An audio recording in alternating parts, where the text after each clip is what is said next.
तो गाइस कैसा लगेगा अगर मैं आपसे कहूं कि स्पाइडरमैन अक्रॉस द स्पाइडरवर्स में ये एक्सप्लेन कर दिया गया है कि वेनम 3 कौन से यूनिवर्स में प्लेस लेने वाली है। Well let me explain. तो ये सब कुछ स्टार्ट होता है मॉर्बियस के पोस्ट क्रेडिट सीन से, जहां हम वल्चर को मॉर्बियस के यूनिवर्स में अपीयर होते हुए देखते हैं। इस सीन की स्टार्टिंग में हमें डॉक्टर स्ट्रेंज की स्पेल की तरह पर्पल स्काई दिखाया जाता है और वल्चर जेल सेल में अपीयर होता है। लेकिन डॉक्टर स्ट्रेंज की स्पेल ऐसे काम नहीं करती। स्पेल के अकॉर्डिंग हर एक स्पाइडरमैन विलन को उसके अपने यूनिवर्स में भेजा जाना था, तो यहाँ एमसीयू का कोई कैरेक्टर किसी दूसरे यूनिवर्स में कैसे सेंड हो सकता है, जिसके अकॉर्डिंग मॉर्बियस के यूनिवर्स में वल्चर का अपीयर होना कोई सेंस नहीं बनाता। लेकिन अगर मैं आपसे कहूँ कि डॉक्टर स्ट्रेंज की स्पेल का इससे कोई लेना देना नहीं है, इस सब का रीजन है इनटू द स्पाइडरवर्स के एंड में माइल्स मोरालेस का सुपर कोलाइडर को डिस्ट्रॉय करना। क्योंकि इसे डिस्ट्रॉय करने से मल्टीवर्स में bunch of tiny holes create हो जाते हैं, जहाँ से विलन स्लिप होकर अल्टरनेट डायमेंशंस में सेंड कर दिए जाते हैं। Like Spiderman into the Spiderverse के पोस्ट क्रेडिट सीन में मिगेल ओहेरा के इंट्रोडक्शन से हमें पता चलता है कि सुपर कोलाइडर के डिस्ट्रक्शन से मल्टीवर्स में एक रिपल इफेक्ट क्रिएट हो गया है,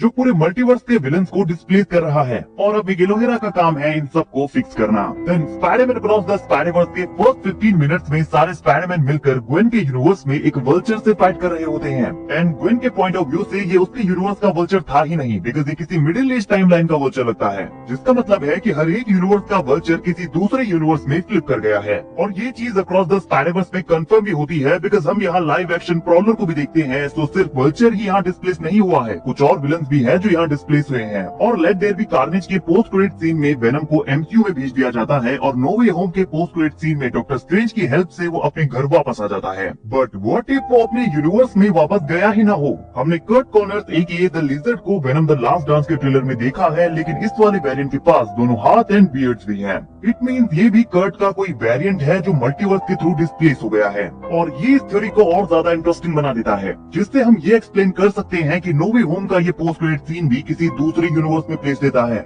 इसका एमसीयू से कोई कनेक्शन नहीं है। एंड ये एक कम्प्लीटली नया यूनिवर्स हो सकता है, जहाँ हमें वेनम एंड लिजर्ड एक साथ देखने को मिले हैं। आई मीन एंड्रयू गारफील्ड का यूनिवर्स भी हो सकता है, और अगर ऐसा है तो ये काफी कूल होगा। और हमने इस ट्रेलर में प्रीवियस वेनम मूवी से ज्यादा कैरेक्टर्स को नहीं देखा है। हाँ, डिटेक्टिव मलिगन यहाँ जरूर है, लेकिन वो टॉक्सिन में बदलने वाला है, सो टेक्निकली वो भी एक विलन है जो डिस्प्लेस हो गया है। एंड मिस चेन के पास भी टेक्निकली वेनम सिम्बियोट है, तो आप उसे भी एज अ विलन क्लासिफाई कर सकते हैं। या हो सकता है कि ये मिस चेन का कोई वेरिएंट हो, बिकॉज यहाँ पर मिस चेन काफी रिच लग रही है। सो आई थिंक वेनम के मल्टीवर्सल कंफ्यूजन को इस थ्योरी के अकॉर्डिंग सॉल्व किया जा सकता है। गाइस, आपका इस थ्योरी के बारे में क्या कहना है कमेंट करके जरूर बताइए। एंड थ्योरी पसंद आई हो तो वीडियो को लाइक और चैनल को सब्सक्राइब करना ना भूले, बिकॉज ऐसी अमेजिंग वीडियोस हम डेली लाते रहते हैं।